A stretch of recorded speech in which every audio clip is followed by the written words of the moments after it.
buenos días con todos. Mi nombre es Javier Portocarrero, yo soy el director ejecutivo del CIES, el Consorcio de Investigación Económica y Social, y me es muy grato darles la bienvenida a este 18º diálogo virtual CIES Perú Sostenible. En esta oportunidad, coorganizado con el Instituto Nacional de Estadística e Informática, el INEI. Y lo que vamos a hacer en este diálogo es discutir las nuevas cifras de pobreza que fueron presentadas la semana pasada por el INEI, basadas en la ENAHO, la Encuesta Nacional de Hogares. Como ustedes saben, la Encuesta Nacional de Hogares es una encuesta con un tamaño muy grande de muestra y que es, por lo tanto, bastante robusta en sus resultados.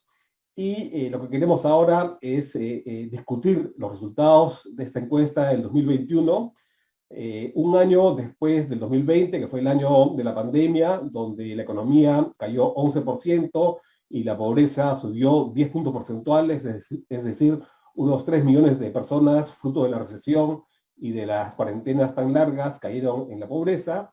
Y este año 2021 ha habido una cierta recuperación, pero parcial. Entonces, para discutir estas nuevas cifras, vamos a tener con nosotros al jefe del INEI, el doctor Dante Cargahuilca, y luego de ello vamos a tener un panel conformado por Javier Herrera, del IRD, Instituto de Investigación para el Desarrollo de Francia, y Norma Correa, de la Universidad Católica. Voy a presentar a cada uno de ellos conforme vaya siendo el momento de su exposición, y solamente me queda resaltar la importancia de esta encuesta nacional de hogares, que ha merecido premios del Banco Mundial como la mejor encuesta.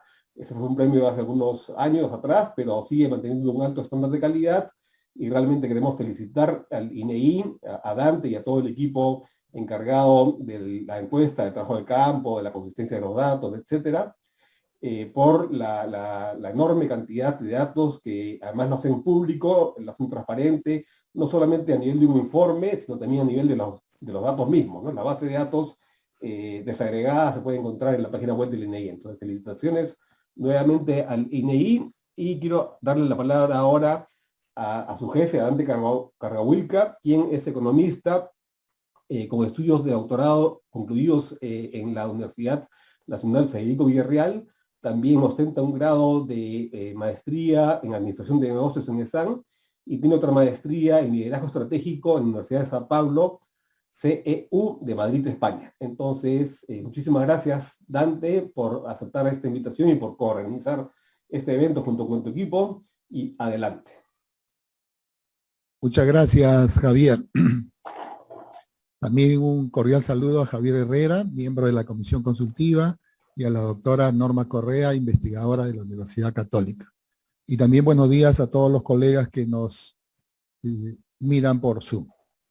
En efecto, después de 12 meses de una ardua recolección de campo y unos meses de procesamiento, análisis, coherencia, y con la participación de la Comisión Consultiva, el INEI culminó la semana pasada los resultados de la pobreza monetaria. Y se difundió el día jueves por los principales medios de comunicación y también en nuestros canales comunicacionales del instituto, pero el día de hoy vamos a tener una presentación un poco más detallada y un poco más focalizada en resultados. Por favor, permítame incorporar una PPT. Ok. Pobreza monetaria en el 2021, principales resultados. Hemos querido empezar por la definición de pobreza, por dos principales organismos internacionales. ¿Qué indica la ONU sobre pobreza? La ONU define a pobreza como una condición caracterizada por una privación severa de necesidades humanas básicas. Indica que es un problema de derechos humanos, y entre sus distintas manifestaciones figura el hambre, la malnutrición, la falta de una vivienda digna, el acceso ilimitado a otros servicios básicos como la educación, la salud, etc. ¿Y cómo define la pobreza el Banco Mundial? El Banco Mundial la define como la incapacidad para alcanzar un nivel de vida mínimo, y define a la pobreza extrema a todas aquellas personas que viven con menos de 1,9 dólares diarios. Estas dos definiciones de dos organismos internacionales son muy importantes. En esta lámina hemos incorporado diferentes manifestaciones de pobreza. ¿Qué cosa es pobreza? Tener hambre, carecer de un empleo adecuado, no disponer de desagüe, estar enfermo y no tener atención médica, que los niños tengan anemia, que hayan niños que en vez de asistir a la escuela trabajen, que haya gente con trabajo precario, o que su vivienda de las personas tengan piso de tierra, o que estén hacinadas y que le resta intimidad, o que estén desnutridos, o que el gasto familiar o per cápita sea menor a un costo de una canasta mínima de consumo, o que su vivienda tenga una pared de estera, cartón o papel, o que la vivienda no tenga energía eléctrica, o en pleno siglo XXI, que el hogar o las personas no tengan acceso a redes sociales, que no tengan una conectividad informática que permita tener cada vez más conexión con el mundo. Estas y otras manifestaciones de pobreza, indudablemente el Sistema Estadístico Nacional y el INEI las miden. Pero oficialmente, como pobreza, el INE y el Perú miden la pobreza por el lado monetario, por el lado del gasto. La línea de pobreza, que corresponde a un monto en soles, que según la encuesta nacional de hogares del 2021, de enero a diciembre, una persona es considerada pobre si gasta al mes menos de 378 soles. Si una persona gasta más de 378 soles, son no pobres. Y si un hogar tiene 4 personas, viven 4 personas, 4 por 378, un hogar es considerado pobre si gasta mensualmente por debajo de 1.512 soles. Pero los pobres tenemos que descomponerlos, porque hay distintas clases de pobres. Hay algunos pobres que están cerca de la línea de pobreza, pero hay otros pobres que están muy lejos. Entonces, al descomponer los pobres, descomponemos en pobres extremos y en pobres no extremos. Y dentro de los pobres extremos son aquellos que ni siquiera pueden cubrir su canasta básica alimentaria por persona. Y ese costo mensualmente es 201 soles. ¿Qué significa este 201 soles? Todos aquellos peruanos que consumen al mes menos de 201 soles mensuales son pobres extremos. Pero la pobreza está muy ligada al gasto por su forma de medirla. ¿Y qué ha ocurrido en el Perú en el gasto en los últimos 4 años? Por espacio hemos puesto 4 años, pero en los informes están más de 10 años. En el año 2019, en promedio, un peruano gastaba 843 soles mensuales. El año 2020 bajó 15,9%, y en el año 2021 hubo un incremento, y el incremento fue 6,1%. Pero si uno compara el 2021 con el 2019, los gastos son menores al nivel de prepandemia. Hay una caída de 10,7%. Y cuando uno habla de gasto para consumo, incluye a lo que compra, efectivamente, a autoconsumo, por ejemplo, si una persona cría animales de corral y se los consume, a autosuministros, por ejemplo, una persona, una familia que tiene una bodega y coge para su consumo de esos productos que están para la venta, o que recibe pago en especies, o que recibe donaciones tanto públicas o privadas. Es decir, el gasto incluye estos elementos. Pero si uno empieza a mirar el gasto por área urbana y área rural, podemos ver que en el área urbana ha sido el golpe más importante. Hay una reducción de 12,9% de 2021 respecto al 2019. Cuando miramos el gasto por componente, tanto comparando el 2021 con el 2020 o el 2021 con el 2019, año de la prepandemia, vemos que gastos en salud ha subido, alimentos consumidos dentro del hogar también ha subido, alojamiento ha subido el 2021, pero respecto al 2019 tiene una reducción. Pero si uno empieza a mirar aquellos gastos que todavía no se han recuperado, son los servicios de alojamiento. En el 2021 cayó respecto al 2020, pero también cae respecto al 2019. Prendas de vestir, que subió el 2021 respecto al 2020, pero respecto al 2019, todavía el hogar hay una caída de la tercera parte del gasto que hacía. Recreación y cultura respecto al 2019, también la tercera parte. Alimentos consumidos fuera del hogar, en restaurantes, básicamente, también cae la tercera parte respecto al 2019. Bienes y servicios diversos también están cayendo. O sea, podemos ver que el gasto en algunos bienes y servicios todavía no recupera los niveles de pre-pandemia. El ingreso, porque el gasto está vinculado al ingreso. ¿Cómo ha sido el ingreso de los hogares peruanos por habitantes? En el año 2019, en promedio, un poblador peruano gastaba 1.105 soles para satisfacer sus necesidades, cayó al 2020 menos 28 y recuperó parcialmente en el 2021 12,9%. Pero si comparamos el 2021 con el nivel de prepandemia, todavía falta recuperar 10,5%, 10,5 puntos porcentuales. ¿Qué incluye el ingreso de las personas?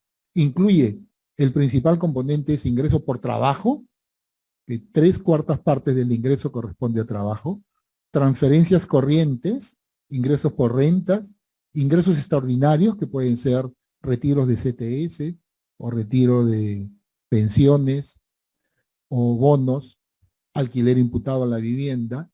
Y si uno empieza a mirar el ingreso por área, también vemos que el área urbana es el que registra la mayor caída. En el caso del 2021 respecto al 2019, el ingreso per cápita se reduce en 13,1%. Con estos resultados podemos ver la pobreza monetaria.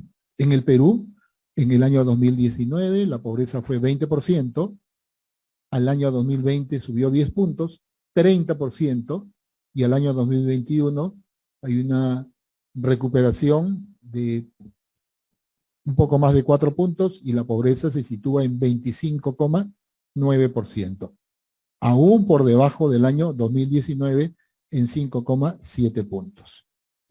Cuando uno hace el número estimado de pobres, porque este es un número estimado, porque todos estos cálculos provienen de una encuesta a cerca de 37,000 hogares, y es por ello podemos estimar el número de pobres. En el año 2019 se estimaban 6.490.000 pobres, el año 2020 9.820.000 y en el año 2021 8.556.000. En el último año habría una reducción de pobres de 1.260.000, pero en comparación al nivel de prepandemia habrían más de 2 millones de pobres adicionales. En el caso del área urbana y el área rural, en el área rural se centraliza mayoritariamente la pobreza, prácticamente 4 de cada pobladores en el área rural es pobre, y en el área urbana, que las cifras sugieren que ha sido el sector más golpeado por el COVID-2019 y la pandemia, 22 de cada 100 peruanos son pobres. En este gráfico podemos ver cómo ha ido evolucionando el gasto por persona, el gasto por habitante, la producción por persona y el empleo por trimestre.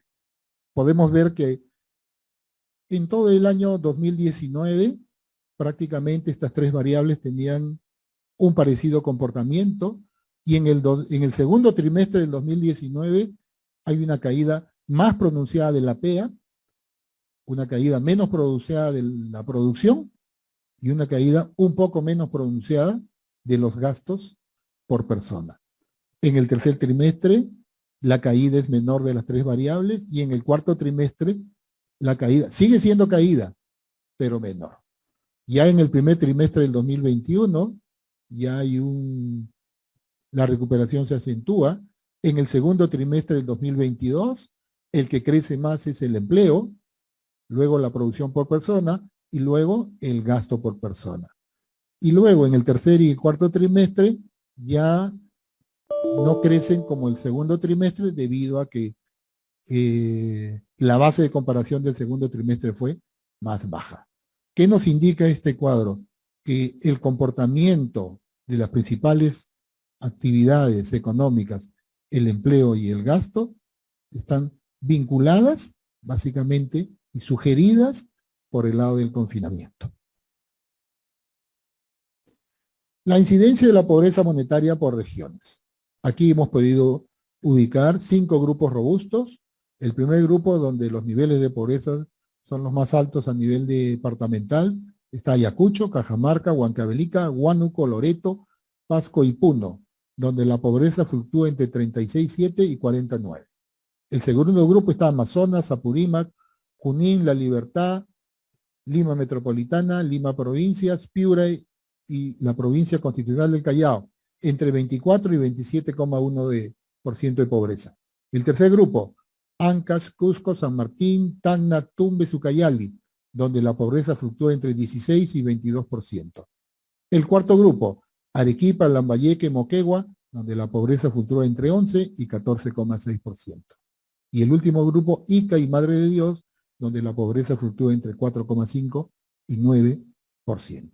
Podemos ver en el mapa de la derecha que aquellas regiones o departamentos que están de color rojo son los que tienen mayor incidencia de pobreza. Calculamos y estimamos pobreza por grupos de población. En el caso de mujeres, del 100% de mujeres, se contabiliza que el 25,8% son pobres. En el caso de niños y adolescentes, del 100% de niños, 35% son pobres. En el caso de adultos de 18 a 59 años, del 100% de niños, de adultos de este grupo de edad, 22,6% son pobres, y de las personas de 60 más años, el 18,1% son pobres. Pero ahora, del total de pobres, ¿cuántas son mujeres? De los 8.556.000, 51,4% son pobres. Y de estos 8.556.000, mayor porcentaje de pobreza están en adultos de 18 a 59 años, donde 47% son pobres. Aquí estimamos la brecha de la pobreza monetaria. ¿En qué consiste la brecha de la pobreza monetaria? Este indicador permite determinar cuál es la proporción de gasto que le falta a los pobres para cubrir el costo de la canasta básica de consumo. Hay algunas personas que están muy cerca de la canasta, están por debajo pero muy cerca. Hay otras personas que están un poco más por debajo. Hay otras personas que están muchísimo más por debajo. El promedio de todas las personas que están en pobreza para alcanzar la línea, le falta alrededor de 6,4%. Este es un indicador promedio. A algunos le faltan un poco menos, a otros le faltan mucho más. En el caso de la severidad, esta severidad mide la dispersión de los pobres. Mientras los pobres están más dispersos, indudablemente hay más problemas. Por eso, ¿cuán pobres son los pobres? El año 1,5, el nivel de diferencia era menor, 1,5. En el 2020 subió a 3 y en el 2021 subió a 2,3. Todavía no recupera los niveles de pre-pandemia. Aquí hay una desigualdad que ha crecido en comparación al 2019. Pobreza extrema.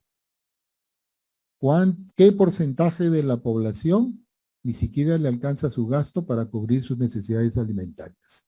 4,1%. Bajó un punto en el año respecto al 2020, pero todavía sigue siendo 1,2 puntos porcentuales mayor al año 2019. ¿Dónde afecta más la pobreza extrema? En el área rural. El 12% de la gente que vive en el campo es pobre extremo. 6 veces más en porcentaje que el área urbana. ¿En cuánto se estima el número de pobres extremos en el Perú? Se estima que para el año 2021 hay 1.354.000 pobres extremos. Menor en 309.000 al año 2020, pero todavía mayor en 422.000 al año de la pre-pandemia. Un indicador que mide la pobreza estructural es las necesidades básicas insatisfechas. ¿Y qué mide este indicador?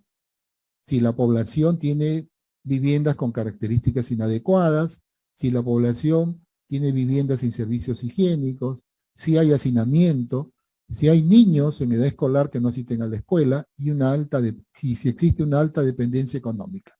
Si alguno de estos hogares cumple una de estas características, está considerada como pobre. Y en el Perú, esta pobreza está alrededor del 16%. Es otra mirada de la pobreza. Aquí no medimos dinero, ni gasto, ni canasta. Medimos cuestión estructural, básicamente, de la vivienda y del hogar.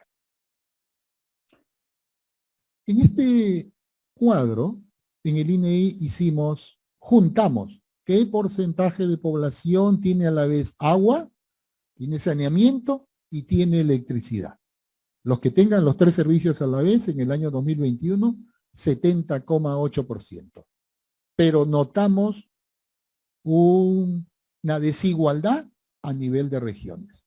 Las regiones de la selva son los que tienen los mayores niveles de déficit de estos 3 servicios. Básicamente, Loreto, Ucayali, Madre de Dios, Puno, Apurímac, Ayacucho, Huánuco, San Martín, Amazonas, Cajamarca y un poco Piura. Pero a estos 3 servicios le agregamos conectividad. A agua, saneamiento, electricidad, le incorporamos celular e internet, porque celular e internet y la televisión prácticamente la educación ha venido por ese lado. Entonces aquí juntamos los 5 servicios y vemos que en el país el 45% de hogares tienen los 5 servicios a la vez. Pero hicimos esta medición en todos los departamentos y encontramos que las zonas de selva, principalmente con Huancavelica y con Huánuco y con Puno, Ayacucho, Pasco, San Martín, Amazonas y Cajamarca, son las regiones que tienen menos acceso a estos 5 servicios a la vez. Las regiones que tienen mayor acceso a estos servicios están básicamente en la costa. Tacna, Moquegua, Arequipa, Ica, Lima Metropolitana y La Libertad. En este gráfico hicimos un perfil de los hogares según condición de pobreza. Un perfil básico de 3 accesos, diferenciado con pobres extremos, pobres, vulnerables de caer en pobreza y los no vulnerables o consolidados. Y por ejemplo, desagüe con red pública. El 37,4% de pobres extremos tienen acceso a desagüe por red pública. En los no vulnerables es cerca del 85%. Hacinamiento. ¿Qué significa hacinamiento? Que en un solo dormitorio estén durmiendo más de 3,4 personas todas las noches, restando intimidad a las personas. En los pobres extremos hablamos de un 15,9% de hogares están hacinados. En el caso de los no vulnerables, prácticamente 1,1%. Telefonía móvil, acceso a telefonía móvil. Aquí sí hemos encontrado que prácticamente un elevado porcentaje de la población, sea pobre, extremo, vulnerable, no vulnerable o pobre, tiene un acceso cercano a 90 o superior a 90%. En el caso de Internet, podemos ver que los pobres extremos, Internet en el hogar, tienen acceso al 15,1%. Los pobres 28%, los vulnerables 37% y los no vulnerables el 64% tienen acceso. En el caso de computadora o laptop, 1 de cada 20 hogares pobres extremos tiene acceso a computadora o laptop. En los casos de no vulnerables es prácticamente la mitad tienen acceso. Y el trabajo informal, el 97,9% de pobres extremos realiza sus actividades laborales sin ningún beneficio social. En el caso de los no vulnerables es el 63,4%. Aquí algunas dimensiones de la pobreza que calcula el INEI. Anemia, que afecta al 38,8% de niños y niñas de 6 a 35 meses. Población sin desagüe por red pública, el 28,1% de peruanos. Población sin agua por red pública, ni pilón ni de uso público, 10,7% de connacionales. Desnutrición crónica a menores de 5 años, 11,5%. Población con internet, 53,4%. Empleo informal, 76,8% de todas las personas que están trabajando. Tasa de inasistencia a educación secundaria, 16,5%. Y pobreza estructural por NBI, 16,1%. Quiero terminar mi exposición con este cuadro que refleja esa línea horizontal que está ahí. Los de abajo son pobres y los de arriba son no pobres. Pero hemos descompuesto tanto los pobres como los no pobres. Los pobres ya hemos indicado que extremos y no extremos, de 25,9%, 21,8% son no extremos y 4,1% son extremos. Pero los no pobres, hay gente que es vulnerable. ¿Y qué cosa es vulnerable? Vulnerables son todas aquellas personas que están en riesgo de caer en pobreza ante cualquier evento que afecte su condición laboral o afecte su condición inmediata o su entorno macroeconómico. En el caso del 2021, estamos alrededor de 34,6% de vulnerables, y en el caso de los no vulnerables, aquellos que podrían considerarse consolidados, 39,5%. Si uno suma los pobres extremos, los pobres no extremos y los vulnerables, estamos hablando del 60,5% de la población peruana, o que es pobre o que es vulnerable. Y al desagregarlo por área geográfica, el 54,1% de la población peruana que vive en las ciudades o es pobre o es vulnerable, y en el área rural este indicador llega a 85,6%.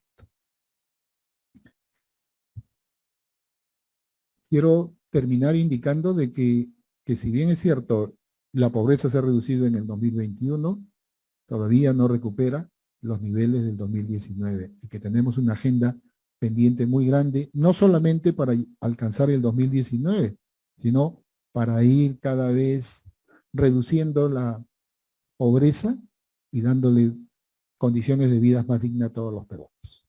Muchas gracias, Javier.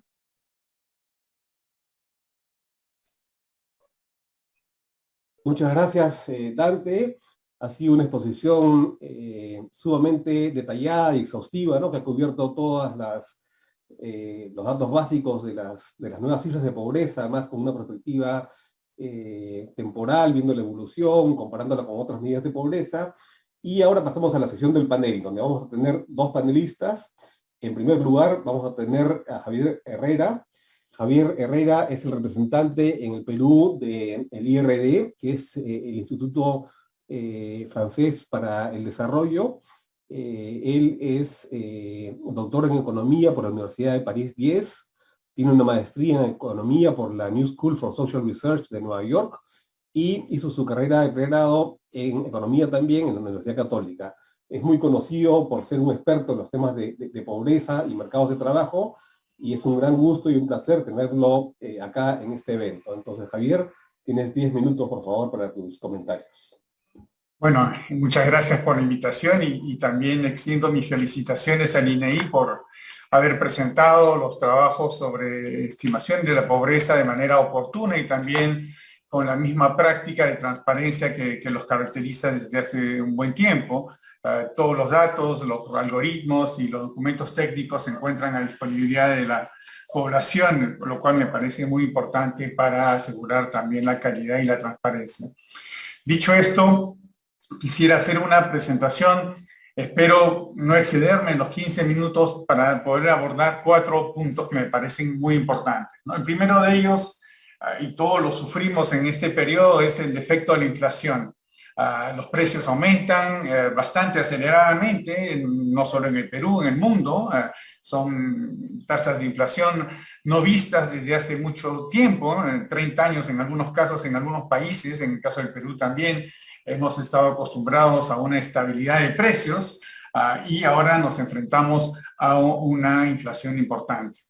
El otro punto que quisiera desarrollar es el tema de el crecimiento y la redistribución. ¿Cuán pobre ha sido este crecimiento? Hemos visto que hay una caída de 4.3 puntos de la pobreza y en qué medida esta reducción de la pobreza se ha debido a un crecimiento redistributivo o no. El otro punto que quisiera también mencionar y desarrollar muy brevemente es el tema de la percepción de los hogares, ¿no? Muchas veces, digamos, dudamos de las cifras oficiales estadísticas de la pobreza monetaria, diciendo esto no es el sentir de la población. Bueno, pues el INEGI pregunta a la población cuál es su percepción de la situación en lo que a ellos se les refiere, ¿no?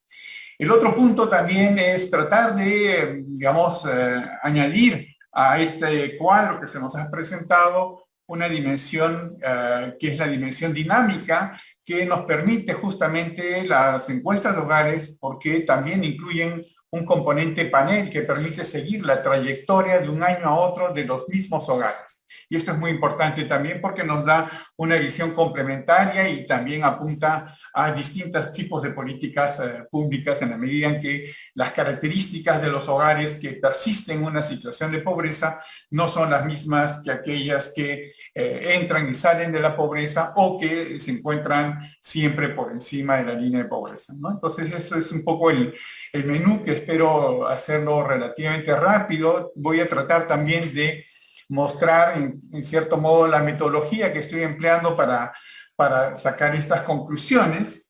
Ya he mencionado estos puntos. Lo que quiero subrayar con esta diapositiva es de que el costo de la canasta básica de consumo, acuérdense que esta es una línea de pobreza que representa el costo mínimo para los hogares para alcanzar lo necesario, ¿no? Y esta línea se calcula esencialmente para la población pobre. Eso creo que también es importante resaltar, porque muchas veces se dice la inflación ha sido calculada y con justa razón, porque es para el conjunto de la población. El índice de precios se calcula con ponderaciones promedio de la estructura de gasto de los hogares. Sin embargo, para el caso de la línea de pobreza, lo que se calcula es un valor de la canasta para la población que está en la línea de pobreza, que está en una situación justo en la línea de pobreza, ¿no? Lo cual refleja su estructura también de consumo.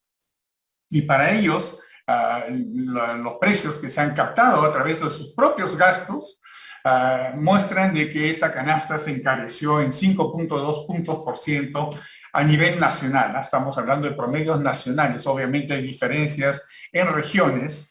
Y lo que quiero recordarles, porque este es un punto importante en la metodología para poder estimar cuál ha sido el impacto de esta inflación en la incidencia de la pobreza, es de que la pobreza se calcula comparando los valores del gasto per cápita y las líneas, ambos a precios corrientes, porque se refieren al mismo periodo. Y el valor corriente del gasto en un año dado es el observado a través de las encuestas, ¿no? Mientras que el valor de la línea de este año, 2021, es el valor actualizado por el efecto de las variaciones de los precios. El valor actualizado del año 2020, considerando la evolución de los precios, ¿no? Esto es simplemente para que tengan en mente cómo vamos a poder construir un contrafactual que nos va a permitir estimar este efecto, ¿no? Entonces, no significa ello pues de que todo el incremento del gasto nominal que uno observa implica una mayor riqueza de los hogares. Todos lo sabemos de que la inflación se come, por así decirlo, una parte de nuestros ingresos y nos hace pues menos posible poder comprar la misma canasta, ¿no? O sea, ahora se necesita más dinero, ¿no? Entonces, cuando uno compara las incidencias de pobreza de, por ejemplo, este año 2021 con el año 2020, esta variación ya incluye una pérdida de poder de compra de los hogares, pues el valor de la canasta ya está indexado, como decía, a la inflación. Entonces, si quisiéramos saber cuál ha sido la incidencia de la pobreza si no hubiese habido inflación, entonces nos basta calcular la incidencia de pobreza comparando los gastos nominales de este año con el valor de la línea de pobreza del año pasado. Entonces, ¿qué resultados obtenemos en lo que esto respecta, ¿no? Esta diferencia, como decía, entre el valor respecto al año anterior nos da la variación total de la pobreza que hubiéramos observado en la ausencia de inflación, y el efecto de inflación resulta de la diferencia entre la incidencia de pobreza del 2021, con las líneas de precios del 2021, y la incidencia que hubiera resultado de aplicar el valor de la línea del 2020 a los gastos del 2021.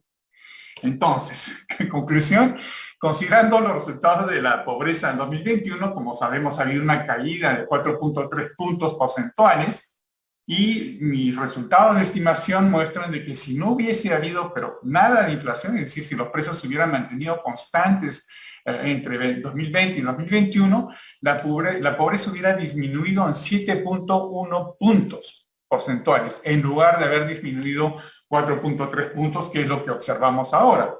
Esto quiere decir de que la inflación hizo aumentar la pobreza en 2.8 puntos porcentuales, ¿no? Esta es la conclusión importante tener en mente, porque la inflación no va a disminuir probablemente este año y ni el próximo año, por lo que ya sabemos de la coyuntura internacional y también de la dependencia que tiene Perú respecto a la importación de algunos productos esenciales en la canasta básica de consumo, ¿no? Bueno, no voy a entrar más en los detalles de la metodología. Específicamente hay un ejemplo en mi presentación respecto a otro episodio pasado de alza de precios, en donde uno puede ver de manera más precisa, un poco más detallada, más rigurosa quizás, la manera en que yo hice estos cálculos. Bueno, paso al siguiente punto. ¿Qué piensan los hogares respecto a su propia situación? Y hay varias preguntas, y yo voy a tomar dos que me parecen importantes, que están en el ENAO, en el módulo de percepción, que nos reflejan qué es lo que sienten los hogares respecto a su nivel de vida. Entonces la pregunta es directa. ¿El nivel de vida de su hogar empeoró, mejoró, etcétera? Y aquí en el gráfico estoy poniendo el porcentaje de aquellos que piensan de que empeoró, ¿no? Y aquí lo vemos muy claramente. Por el lado izquierdo tenemos los grandes dominios geográficos: Lima metropolitana, selva rural, selva urbana, sierra rural, urbana, costa rural y urbana. Y lo que destaca, hay dos resultados que creo que me parecen importantes, y es de que para el año 2021, que está en naranja, para todos los dominios, sin excepción, los hogares percibieron de que había un empeoramiento respecto a la situación anterior. Y el segundo punto que uno observa es de que digamos, el sentimiento de empeoramiento del nivel de vida, y ojo, aquí ya no estamos hablando de pobreza monetaria únicamente, sino lo que los hogares entienden de manera más general por nivel de vida, ¿no? Es decir, no solamente lo que ellos son capaces de gastar, sino también otras dimensiones y otras condiciones, ¿no? Uno puede considerar que va mucho más allá que la pobreza monetaria. Y la segunda, digamos, resultado que uno observa de manera muy clara aquí también es de que la diferencia entre el año 2021 y el año 2020 son mucho más grandes para todos los dominios urbanos, ¿no? Vemos costa urbana, sierra urbana, selva urbana, y en Lima obviamente también, vemos una gran diferencia, un empeoramiento, digamos, una acentuación de aquellos hogares que perciben que la situación ha empeorado entre un año y otro. Entonces, ha sido un fenómeno esencialmente urbano, en donde la situación de Lima metropolitana aparece como la más deteriorada. Es por eso que en el gráfico de la derecha he puesto la descomposición de Lima metropolitana, incluyendo el Callao, en conos también. Es decir, qué pasa al interior de Lima respecto a este sentimiento de empeoramiento de las condiciones de vida, ¿no? Y aquí vemos también de que nuevamente en todas las regiones, las zonas de Lima, el 2021 es considerado como peor año respecto al 2020. Queda todavía obviamente por explicar por qué hay esta percepción, ¿no? Quizás el hecho de que ya no se tengan los bonos o la acentuación también de déficit de los hogares, vamos a ver esto en un instante. Y vemos que Lima Centro, es decir, toda la parte en cierto modo moderna de Lima, los distritos modernos, como le llaman los especialistas de marketing, ha tenido un deterioro muy importante, quizás el más importante en términos relativos respecto a las otras zonas de Lima, pero también se constata lo mismo prácticamente en todos los conos. No hay muchas diferencias realmente significativas, ¿no? Este es un hecho bastante marcante. Y lo otro, ya mirándolo desde el punto de vista del equilibrio financiero, el estrés financiero, como le podríamos llamar, comparando los datos del 2020 y 2021, vemos de que se mantienen las mismas situaciones respecto al estrés financiero. Es decir, hay un porcentaje muy alto, 7 de cada 10 hogares considera de que apenas logra equilibrar sus ingresos y sus gastos. Es decir, está realmente en una situación en donde cualquier choque los puede hacer caer en una situación de pobreza, ¿no? De ahí la importancia también de mirar a la población vulnerable.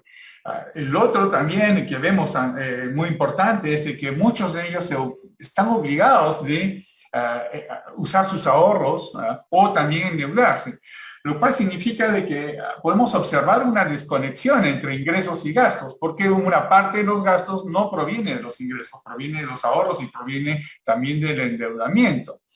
Hay que considerar también, eso se puede ver en los mismos resultados de la encuesta, en la variación de los ingresos que se han observado.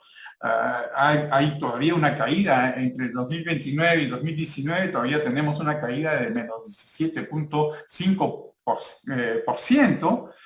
El crecimiento del 20 al 21 ha sido de 12.9%.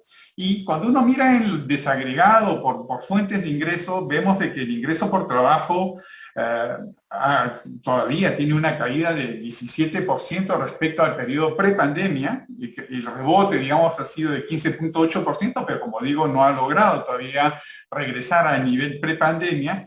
Y lo que sí observamos es de que ha habido un componente nuevo en esta variación de los ingresos, que son los ingresos extraordinarios, ¿no? Que acuérdense ustedes, la autorización para sacar de depósitos de AFP, del CTS, y vemos de que este componente de ingresos extraordinarios ha pasado desde el año 2019, que era relativamente ínfimo, ¿no? Era 1.5%, ahora es 4.4%, es decir, realmente más del doble en términos relativos respecto a los ingresos totales, ¿no? Importante a considerar porque esto significa también que en cierto modo se está hipotecando un consumo futuro, ¿no? Es decir, no solamente la gente se endeuda y va a tener que pagar después, pero también frente a una situación de cuando estén jubilados o cuando pierdan el empleo, no van a tener el colchón de seguridad social que les va a permitir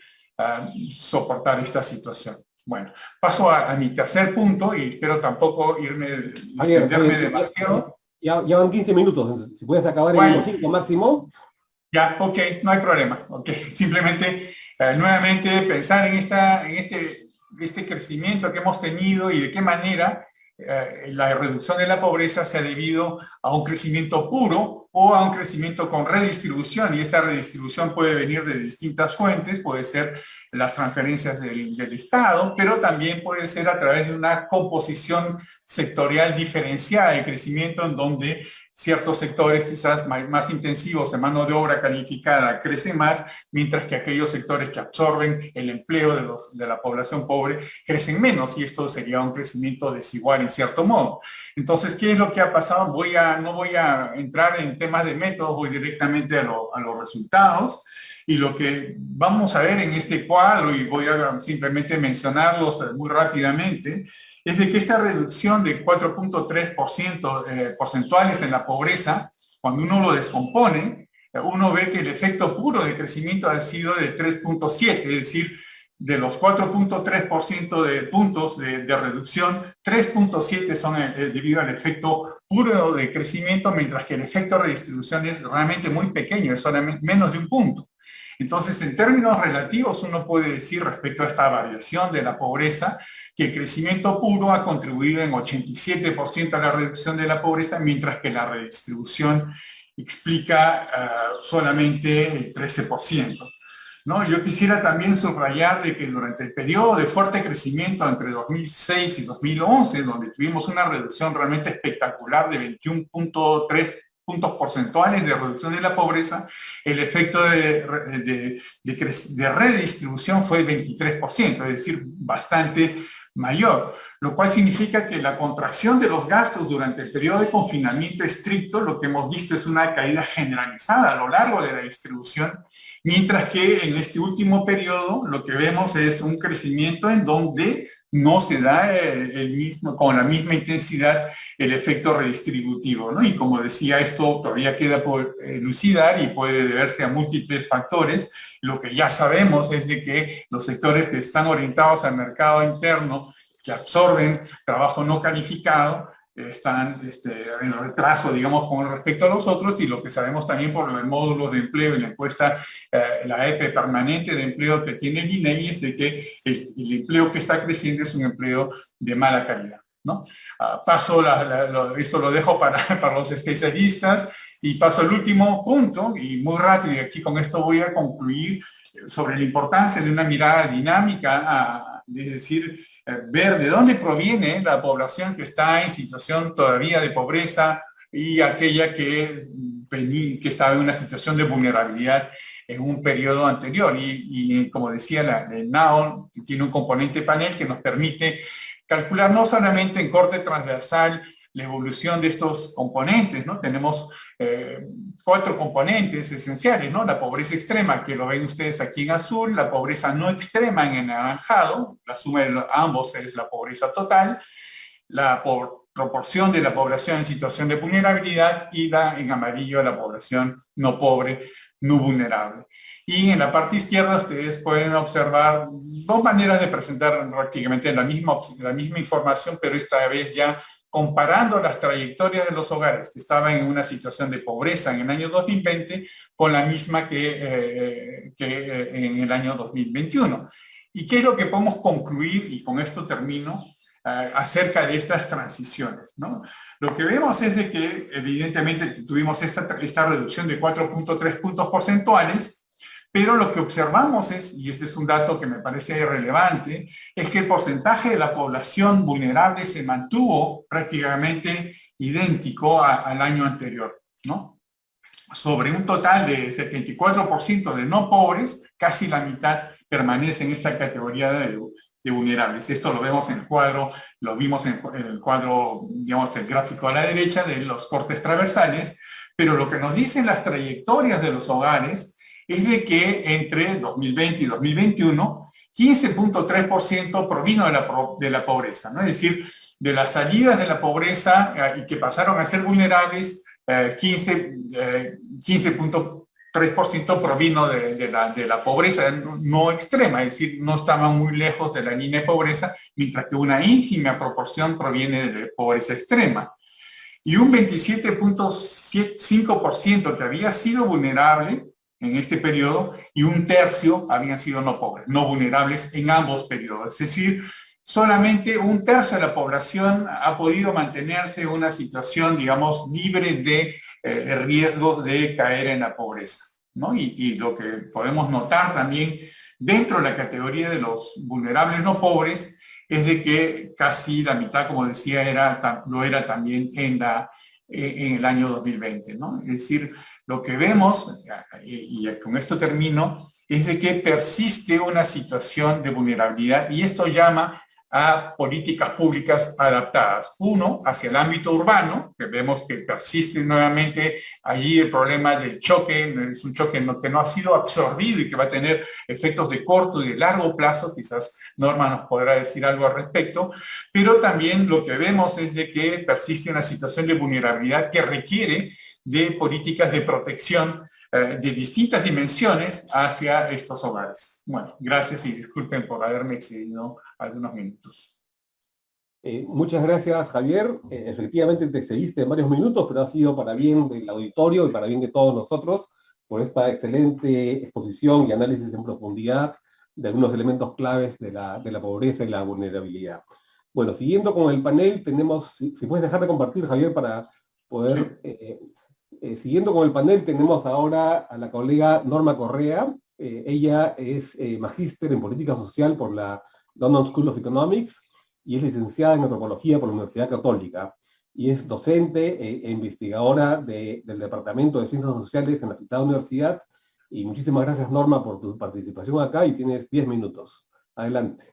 Muchas gracias, Javier. Bueno, es un honor para mí compartir este panel con Dante Cargovilca y con Javier Herrera. Por supuesto también que con los colegas del CIES y bueno, saludar a las más de, bueno, aproximadamente 500 personas, ¿no?, que nos siguen en las diferentes plataformas y es realmente estimulante no ver el interés que ha despertado en los presentes y esperamos que se refleje también en la opinión pública hacia este tema, ¿no? La presentación de Dante Cargovilca ha sido muy completa y yo creo que si tuviéramos que rescatar un mensaje es que tenemos que realmente tener una verdadera prioridad nacional para generar respuestas efectivas a la situación de pobreza y vulnerabilidad por la que atraviesa una proporción importante de la población peruana, ¿no? Y en esa línea yo voy a centrar estos comentarios, estos 10 minutos que tengo, en implicancias de política sobre la base de estos resultados, ¿no? Entonces, construyendo sobre un punto, ¿no?, que acaba de mencionar Javier Herrera, ¿no?, tomando, digamos, ese pase de pelota en la cancha, ¿no? Estas cifras, de alguna manera, terminan de resaltar un par de elementos que ya eran claros antes de la pandemia, pero que la pandemia de alguna manera colocó en alta resolución.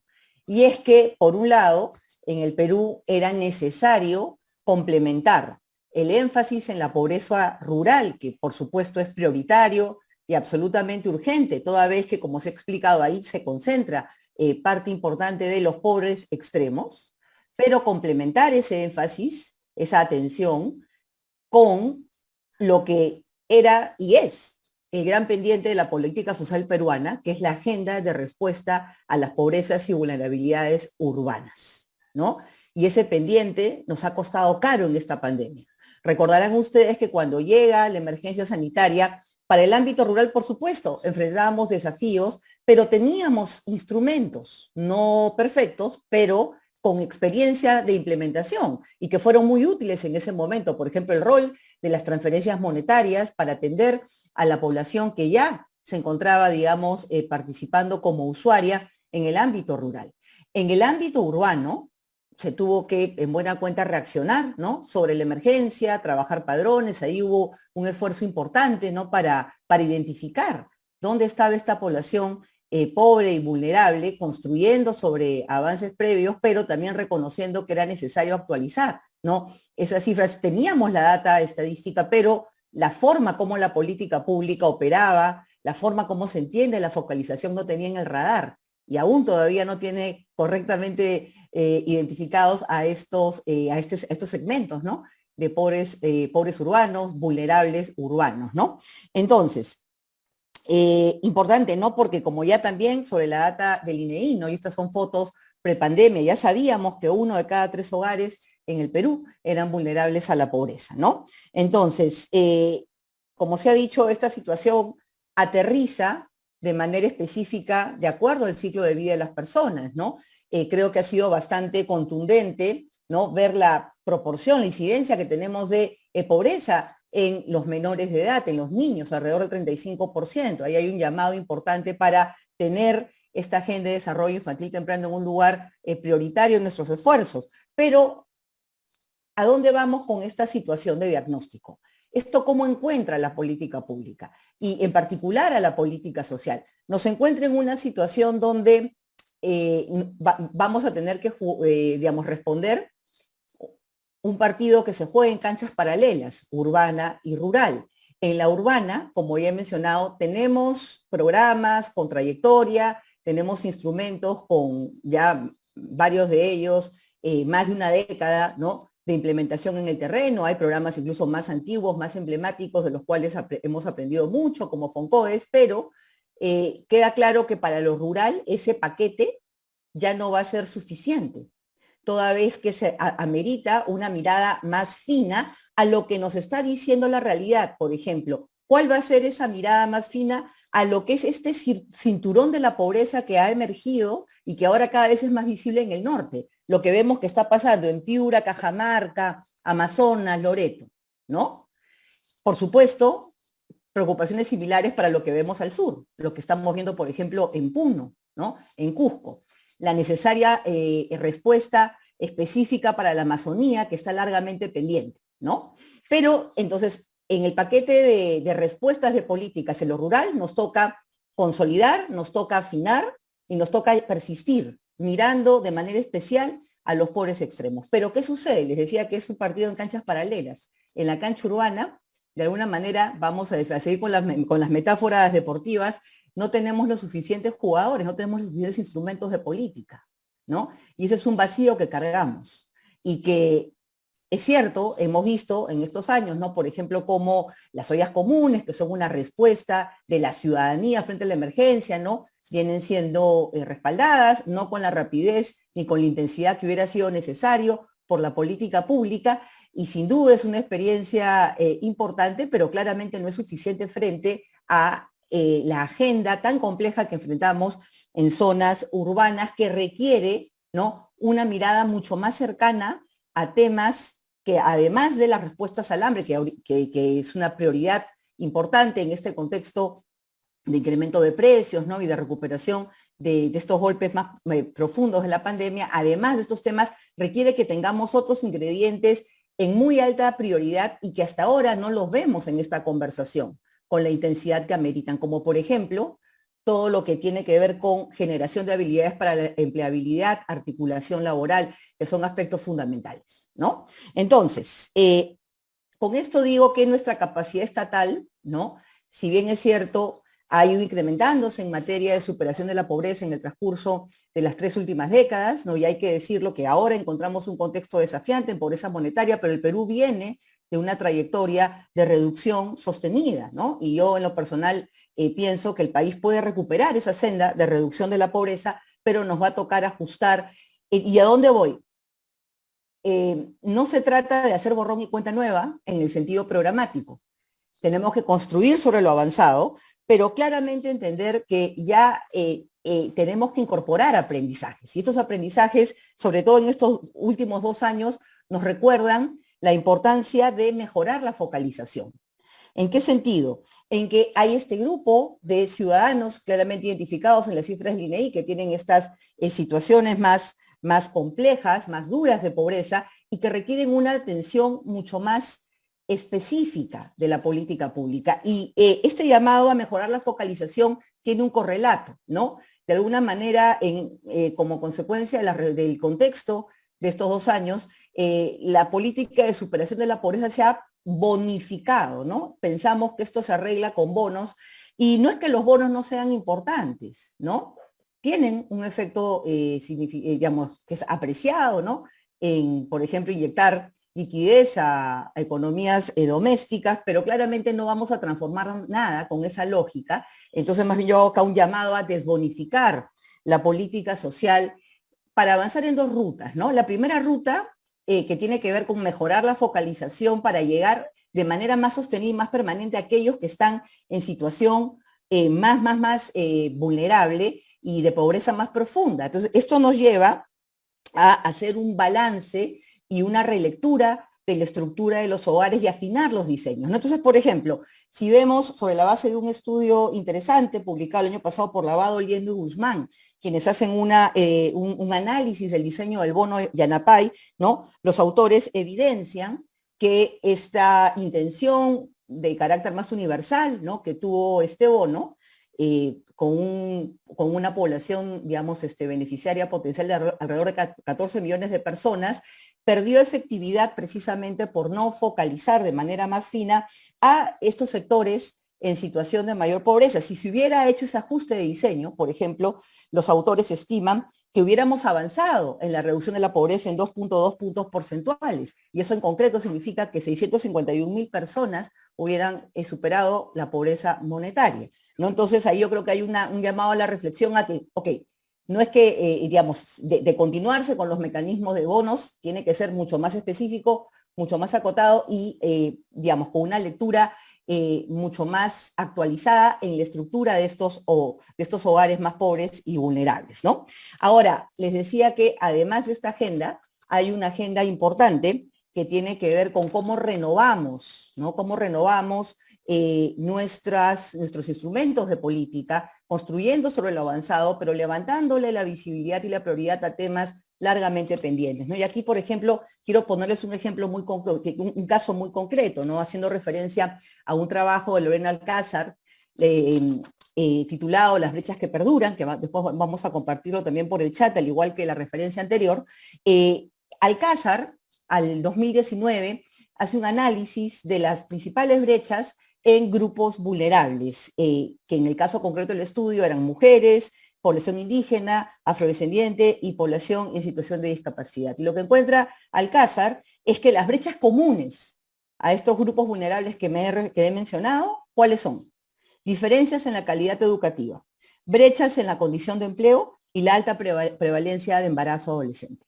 Entonces tomo como referencia estos hallazgos de Alcázar para colocar sobre la mesa la importancia de mirar más allá de la pobreza monetaria, en el sentido de la necesaria articulación desde otras intervenciones de política pública en el Estado. Y esto, ¿qué quiere? Acá, perdón, en el chat me están preguntando de dónde hace el estudio Alcázar. Es un estudio cuantitativo sobre la base de cifras oficiales del INEI, ¿no? Entonces les decía que en esta agenda, ¿no? Es fundamental que insistamos en una sofisticación en las respuestas al hambre.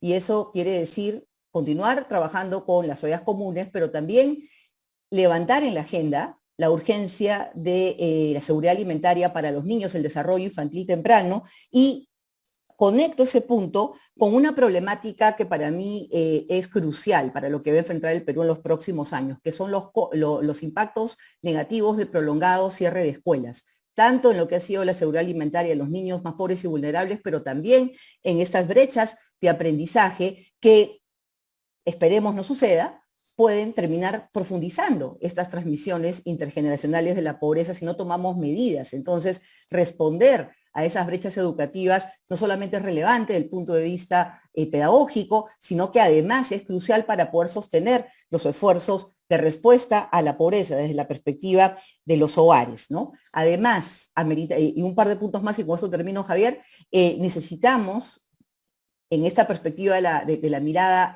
más afinada, ¿no?, promover puentes concretos entre lo que hacen los programas sociales, los programas productivos y las respuestas desde las políticas de promoción del empleo, ¿no? Ese es un aspecto que en el Perú, por ejemplo, hemos avanzado muy poco. Tenemos que prestarle más prioridad a esa agenda y destacando en particular las necesidades de aquellos jóvenes que salen a un mercado laboral que presentan los desafíos del contexto económico que estamos viviendo en este momento. Entonces, en esta línea queda claro, y ya en la segunda ronda profundizaremos para no abusar más del tiempo en algunos aspectos que me han quedado en el tintero, pero decirles que si bien el reto que enfrentamos es desafiante, pienso que tenemos una gran oportunidad como país para relanzar alianzas que nos permitan generar soluciones renovadas a estos desafíos. Y yo soy una convencida que trabajando de manera coordinada entre el sector público, sector privado, sociedad civil, ¿no?, podemos responder a estos retos y esperemos que de cara al próximo año encontrar mejoras, sobre todo en los indicadores de mayor profundidad que nos ha mostrado Dante Carguahuilca. Con eso termino mi presentación para no excederme de los 10 minutos que me dieron y continuamos en la ronda de preguntas. Gracias, Javier.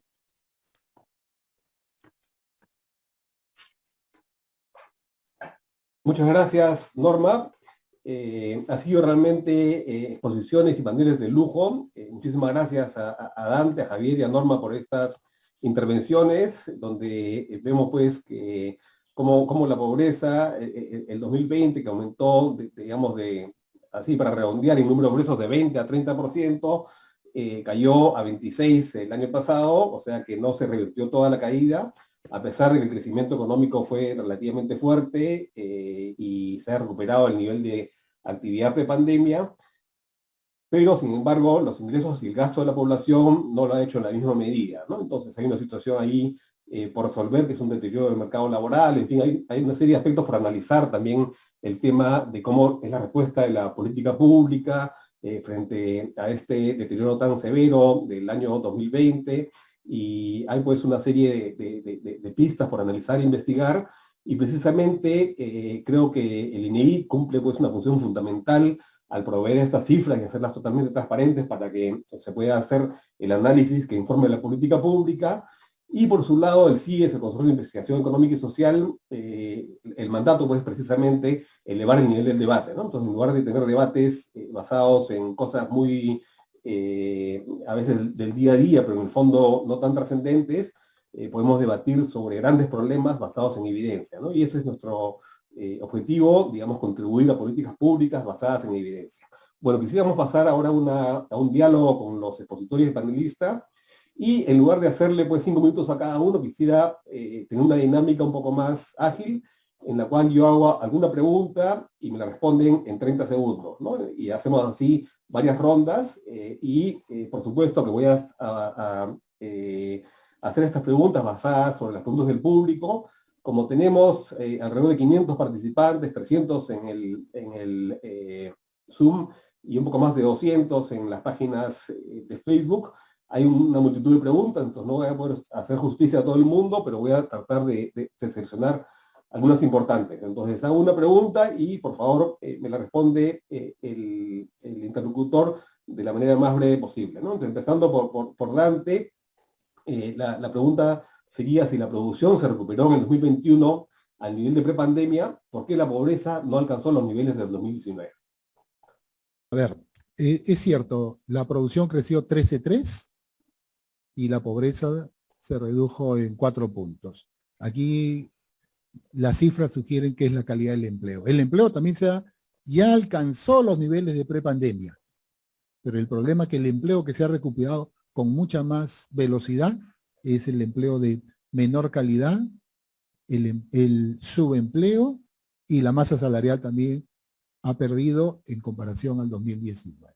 De tal forma, esa es una de las causas que las cifras sugieren, que no se haya podido recuperar totalmente todos los niveles, todos los 10 puntos de pobreza que se perdió en el 2020. Muchas gracias, Dante. Ahora para Javier Herrera, ¿qué papel han jugado las transferencias públicas, bonos y los retiros de fondos de las AFP y CTS en la reducción de la pobreza? ¿Cuáles son los impactos a largo plazo? Y también le pido 1 minuto máximo.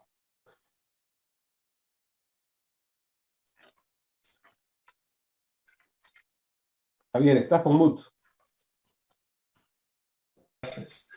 Bueno, ya podemos prever, digamos, en cierto modo los impactos de largo plazo, es decir, aquellos que retiraron sus CTS o sus pensiones, digamos, a futuro, no van a tener un nivel, digamos, de ingresos que les permita asegurar su sobrevivencia en caso de los que van a jubilarse, y aquellos que han retirado sus CTS no van a poder sostener, digamos, los periodos de desempleo, a menos que los hayan ubicado, digamos, en el sistema bancario a tasas de interés más favorables, pero aquellos que tuvieron que usarlos para gastos corrientes se van a ver en esa situación. Y lo que vemos es de que los mecanismos de protección social que el gobierno, el Estado, de manera general, pone en práctica, no van a ser suficientes, y es eso nos va a llevar a, como mencionaba Norma, a desbonificar las políticas públicas, ¿no? Uno puede, mirando los datos que el INEI publica en sus cuadros, en anexos estadísticos,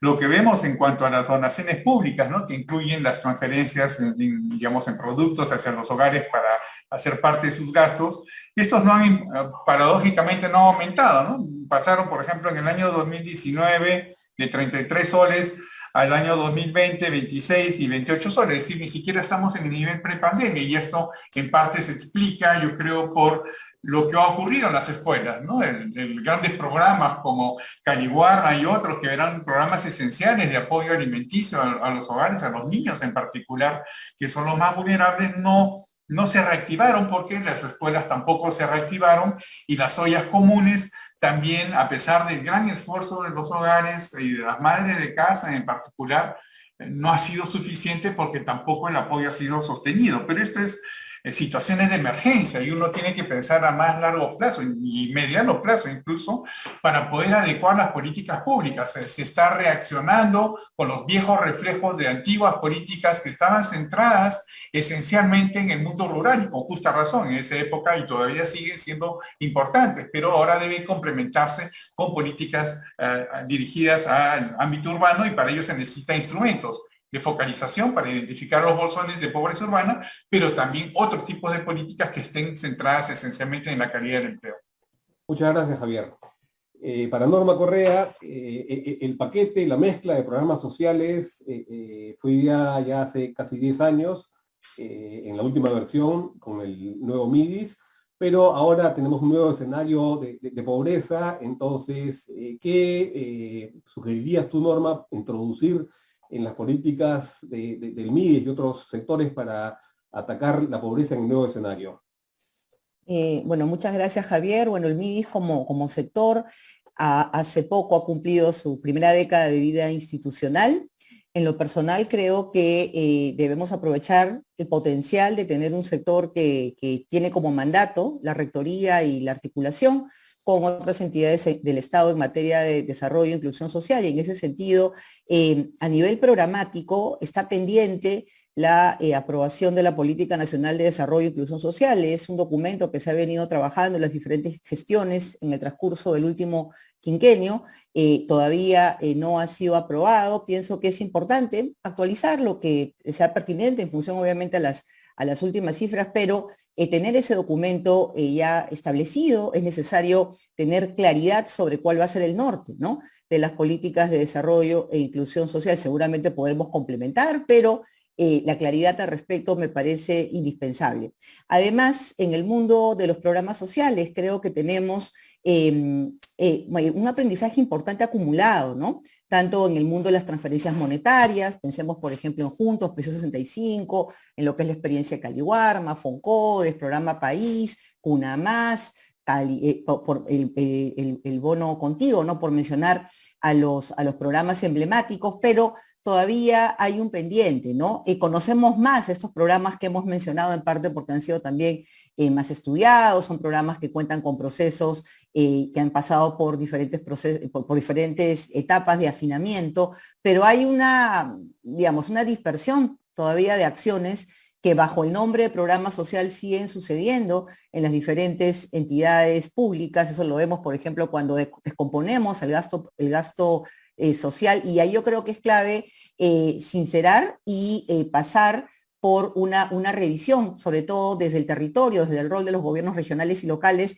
a cuáles serían entonces aquellas apuestas, aquellas intervenciones donde operar desde el nivel local puede generar una diferencia importante. Y queda claro que está todo lo que es la asistencia alimentaria, lo que es el apoyo, el soporte para vinculación a mercados, asistencia técnica en el caso de los agricultores familiares, ¿no? Y además de lo que he mencionado, toda esta agenda de colaboración con la emergencia educativa, que me parece que debe ser absolutamente priorizada, porque si no resolvemos lo que se está generando con la emergencia educativa en los próximos 2-3 años, estamos arrastrando un pasivo enorme que va a limitar enormemente lo que la política de superación de la pobreza puede hacer más adelante, sobre todo en lo referido al desarrollo de capacidades. Mención especial, una vez más, Javier, insisto, en este vínculo con el empleo, ¿no? Porque de alguna manera nos hemos acostumbrado a pensar que estos programas, claro, que repito, si vemos a cada uno de ellos tienen experiencias importantes, pero nos olvidamos que al final lo que se trata es de transformar las condiciones de esos hogares. Y para transformar esas condiciones hay básicamente dos cosas fundamentales. Primero, la mejora de servicios públicos, esa agenda es clave, y lo otro es la mejora en la generación de ingresos, que sean ingresos autónomos en el marco de empleos dignos.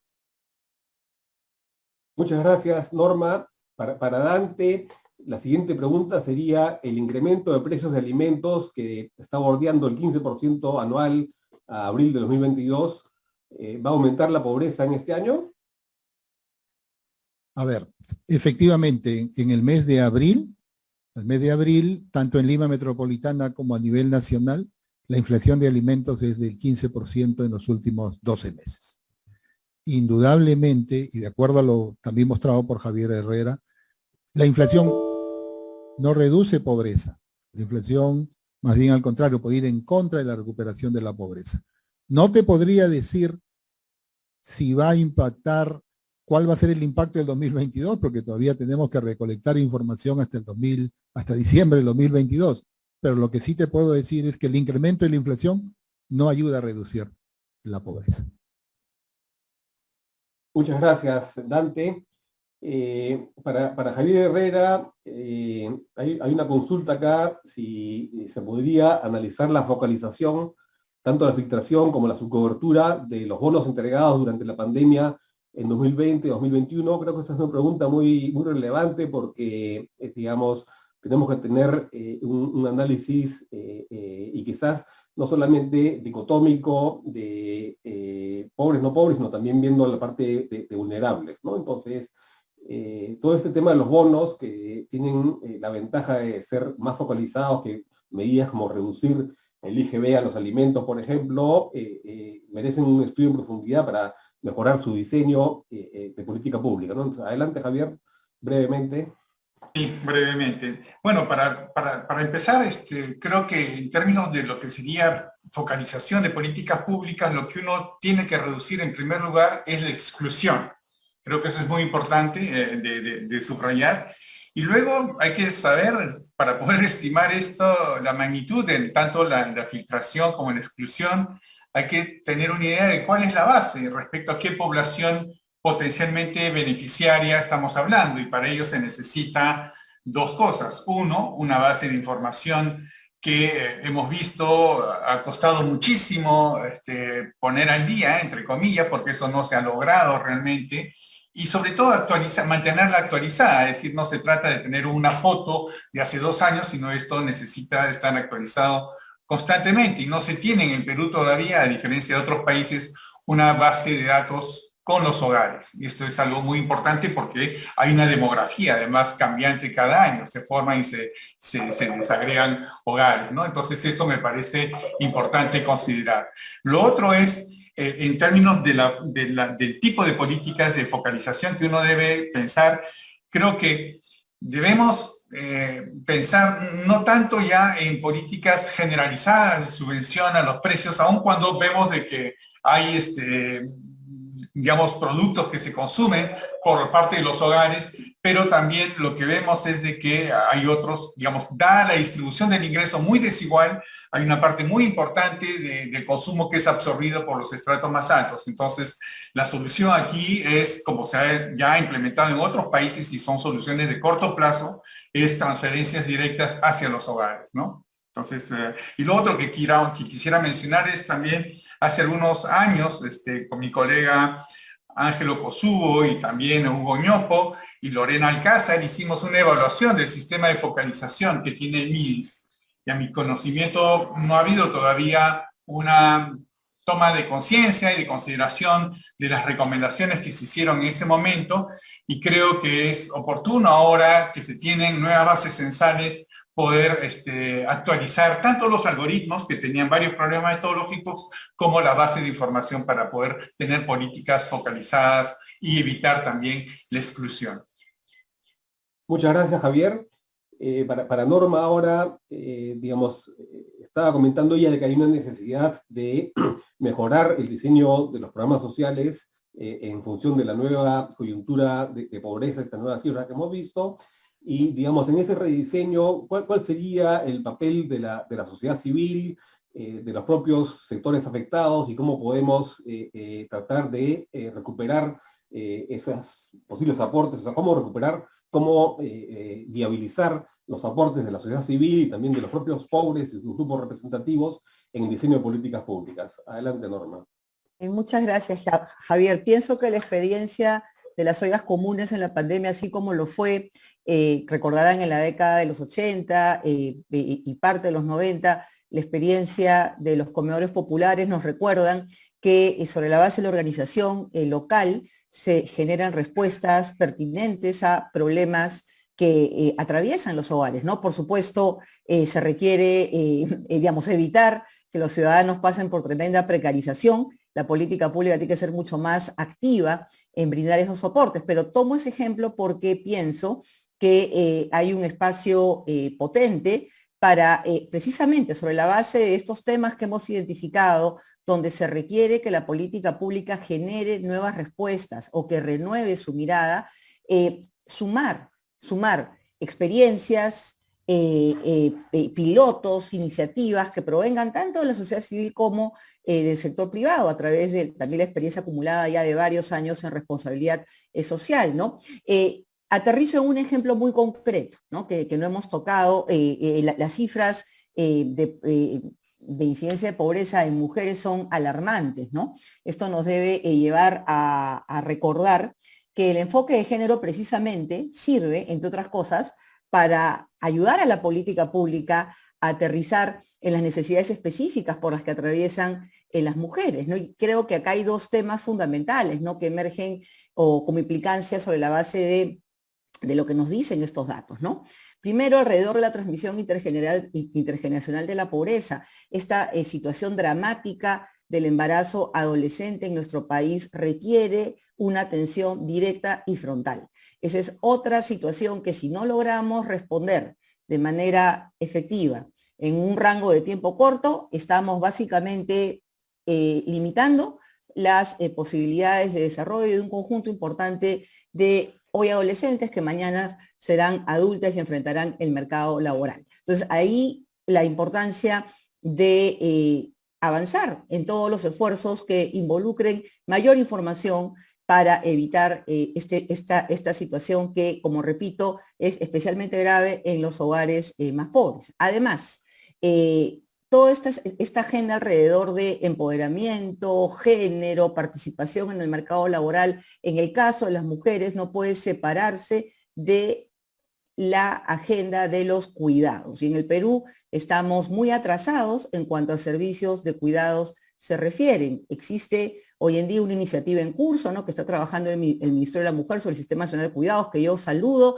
y espero continúe, porque creo que es un camino clave, no solamente en la perspectiva de la necesaria atención a los derechos de los niños y adolescentes, sino que es una medida que favorece la participación laboral de las mujeres, y es ahí donde tenemos que impulsar. Las mujeres en el marco de esta pandemia han cargado un peso desproporcionado. Hay mujeres que han visto limitada su capacidad de trabajar, por ejemplo, generar ingresos debido a las responsabilidades incrementadas de cuidado en el contexto de un prolongado cierre de escuelas, nidos, centros de cuidado, y además por la propia atención de esta situación de emergencia. Entonces, si queremos posibilitar que estas mujeres tengan activos, tengan ingresos autónomos, tengan posibilidades de labrarse un futuro en libertad y dignidad, pues hay que aterrizar en ese tipo de medidas específicas. Y, por ejemplo, a través de ese caso concreto, Javier, pienso que hay una agenda muy, muy potente e inspiradora de colaboración entre actores públicos y privados para sacar y resolver esos problemas concretos. Muchas gracias, Norma. Tenemos una enorme cantidad de preguntas, algunas son súper interesantes, buenísimas preguntas. Muchas gracias por formularlas. Lamentablemente tenemos la tiranía del tiempo y no podemos ahora absorberlas todas. Y ya para ir cerrando, dejamos una secuencia de intervenciones finales a nuestros expositores, y les pediría que en 1 o 2 minutos máximo, ya como intervención final, den un mensaje, digamos, que quisieran que la audiencia se lleve a sus casas cuál sería lo principal a resaltar, digamos, ¿no? Entonces, damos 2 minutos a cada uno de los colegas y empezamos en el mismo orden por Dante. Gracias, Javier.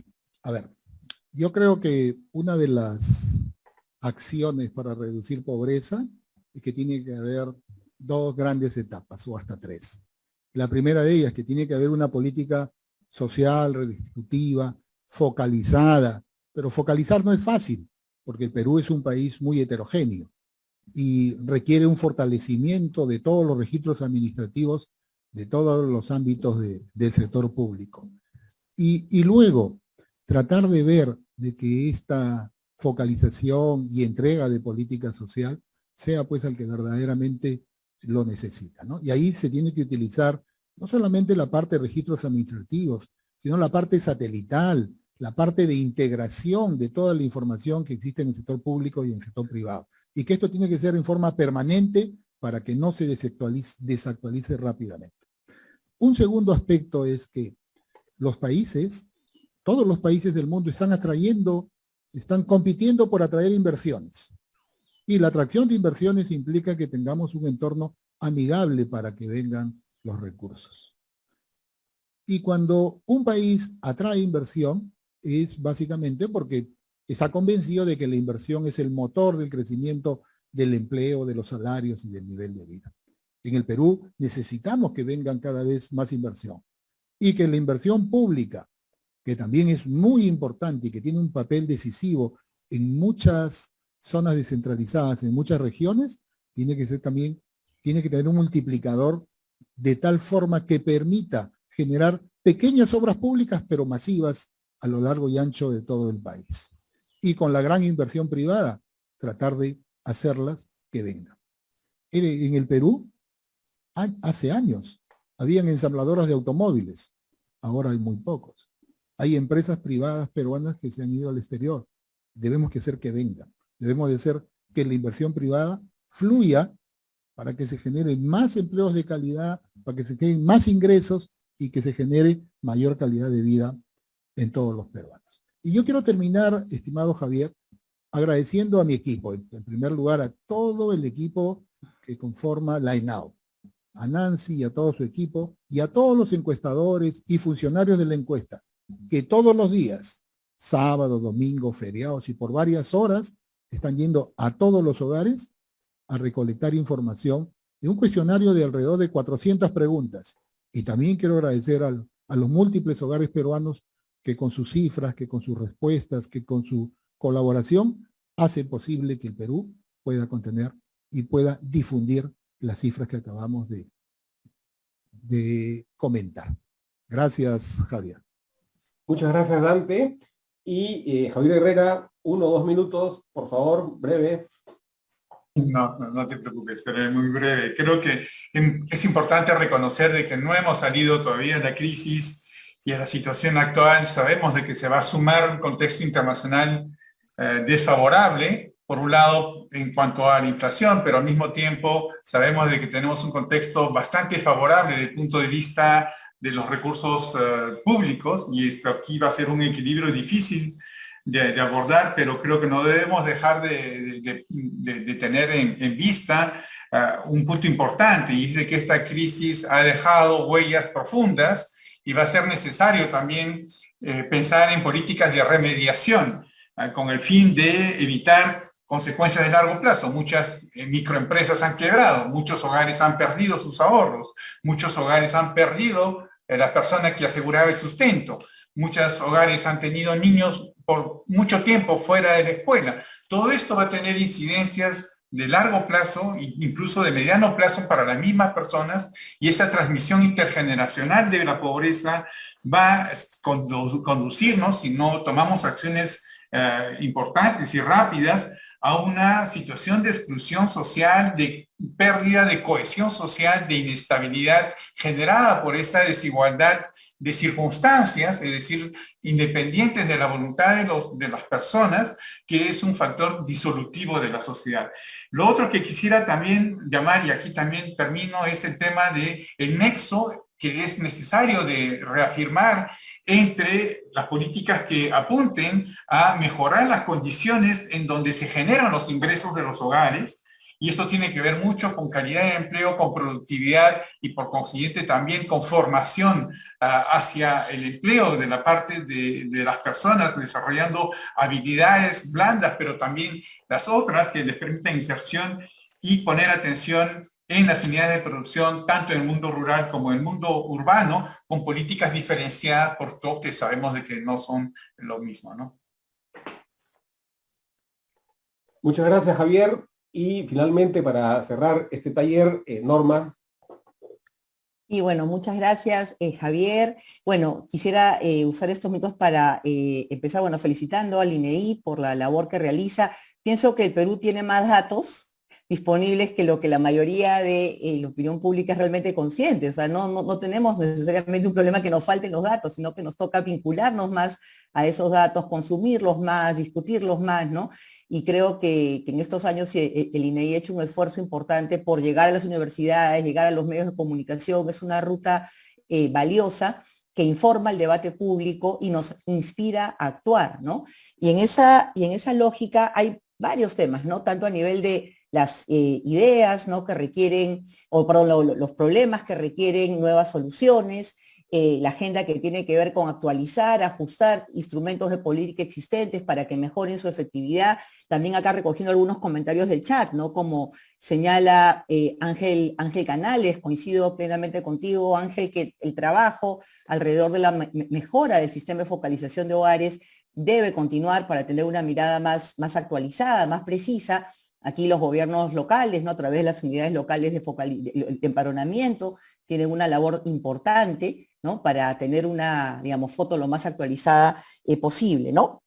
Pero yo quisiera terminar esta intervención haciendo un llamado, ¿no?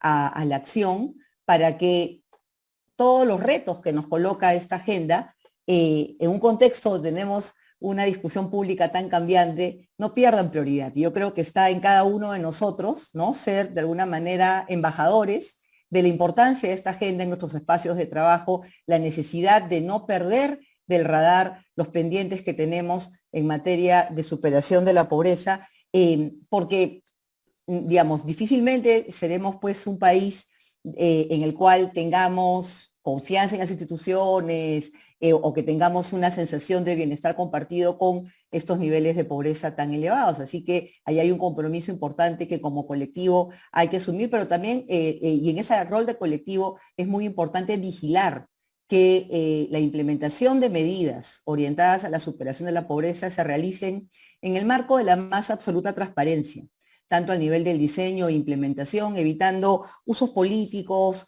clientelismo, porque lo importante, y recordemos, lo que se está haciendo a través de estas intervenciones es restituir derechos y debemos estar todos, digamos, seguramente de acuerdo que esa restitución de derechos pues debe realizarse de una manera transparente, de una manera independiente, ¿no? Y donde como país apostemos en este objetivo común que es retomar la senda de reducción de la pobreza.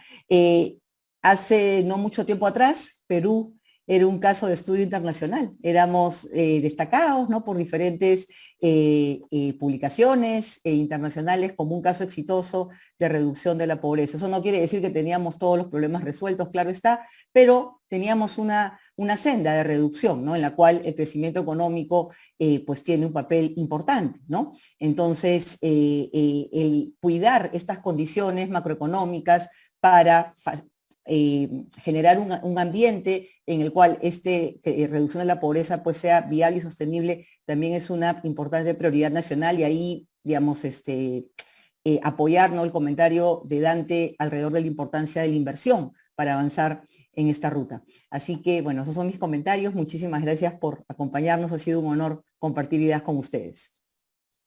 Muchas gracias, Norma.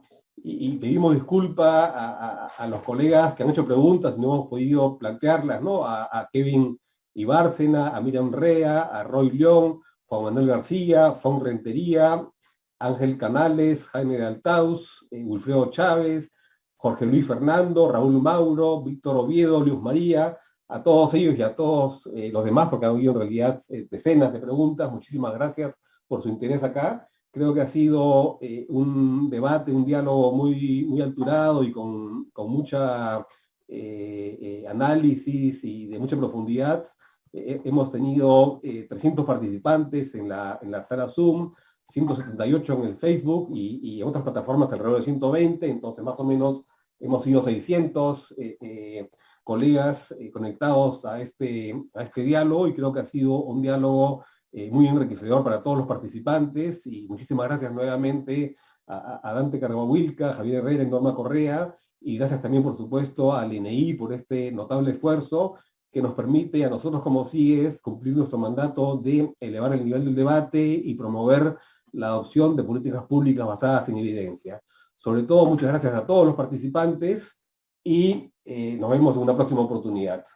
Hasta luego. Perdón, me están diciendo acá si podemos tomar una foto, si podemos activar por favor las cámaras para llevarse un recuerdo de este evento. Entonces agradeceríamos que todos los participantes puedan activar sus cámaras, y nuestro equipo de prensa, Agustín, nos informa cuando ya esté esto listo. También aprovecho estos instantes para agradecer a nuestro equipo de prensa, a Eliana Carrasco, a Agustín Portolatino, por la eficiente organización de este evento, también al equipo de prensa del INEI, a don Francisco y a todos los colegas, y por supuesto al equipo del INEI a cargo de las encuestas, con Nancy Hidalgo y otros colegas también merecen ese reconocimiento público de todos nosotros. Entonces, una sonrisa para la posteridad. Y muchas gracias. Nos avisarás, Agustín, si ya estamos. Muchas gracias con todos y con todas. Hasta una próxima oportunidad. Gracias por todo. Gracias, nos vemos. Muy pronto. Muchas gracias. Gracias.